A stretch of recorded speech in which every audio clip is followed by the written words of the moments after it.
The purpose of today's investigation is for you to be able to use hanger diagrams to create equivalent expressions.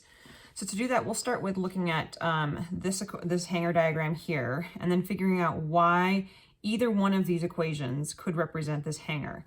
And so what I see over here is that I've got, this diagram is showing that 14 is balanced with two groups of x plus 3. And so that's represented by this version of the equation, right? I've got that two versions of x plus 3. That would be like this. The other way I could think about it, though, would be that I've got that 14 is also balanced. Well, I can combine like terms, and I think, well, 3 plus 3 is 6, and then I'm left with this 2 and this 2, that x and that x, and so that's 2x plus 6. And so this is a cool way we can start using these hanger diagrams to compare these two equivalent expressions, one that's in this sort of factored form and one that's in this expanded form. And so either way, I wanted to use one of those equations to then find the weight of one circle. I have those two equations. Well, one strategy I can use, again, if I want to just use the factored form, I simply can divide by 2 on both sides first to get 7 equals x plus 3. And then now I can subtract 3 from both sides and say x equals 4. Or alternatively, I can do, if I was doing the other one where it's in that expanded form, well, I can now start by subtracting 6 from both sides. 14 minus 6 is 8, and I bring down that 2x. Now I need to simply divide by 2 in both sides to get x equals 4. So it's fine with however your brain looks at this. If you want to combine like terms first, and then, so looking for things that are x's or numbers and combining those to create expanded form, or thinking of it more in chunks of the two copies of the x plus 3.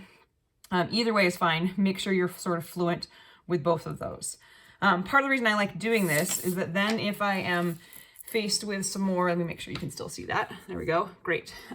More complicated hanger diagrams where the numbers aren't quite as easy and like fluent for me to work with, like 5s and 2s and 7s or whatever, and I've got like this 2/3 and 1.1, then it's helpful for me to start thinking about how I could represent these in a mathematical sense. So for example, like this one, I've already sort of circled. This to me looks like 2 copies of x plus 5 equals 16. And so I see down here, I've got, 2 copies of x plus 5 equals 16. And that's helpful. Again, like that's easy for me to see, because sometimes if I'm faced with like adding fractions, for example, I might not have as much fluency in my brain of like what 2/3 and 2/3 is added together, right? These ones, if I wanted to combine 5 plus 5, I'm like, oh yeah, that's 10 and that's 2 x's, and so I could write an equivalent expression that way. But sometimes thinking about them in chunks like this is a good way to help build that fluency of like, oh yeah, this equation here is we've got that 20/3 plus 2 copies of that w plus 2/3. This one here, I notice I've got, if I think about where I have repeated chunks, back to our tape diagram, this looks very similar to a tape diagram. I've got 4 copies of this z plus 1.1, z plus 1.1. So I've got that repeated 4 times, and so I need to look for an equation down here like that. So again, I want you to be fluent with creating equivalent expressions, and so the two ways you're going to look for those is either to find repeated chunks in your tape diagram, or to combine like terms.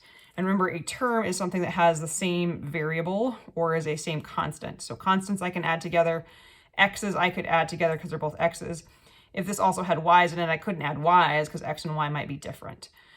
So 2 strategies would be either to look for repeated chunks or to combine like terms to create those equivalent expressions using hanger diagrams.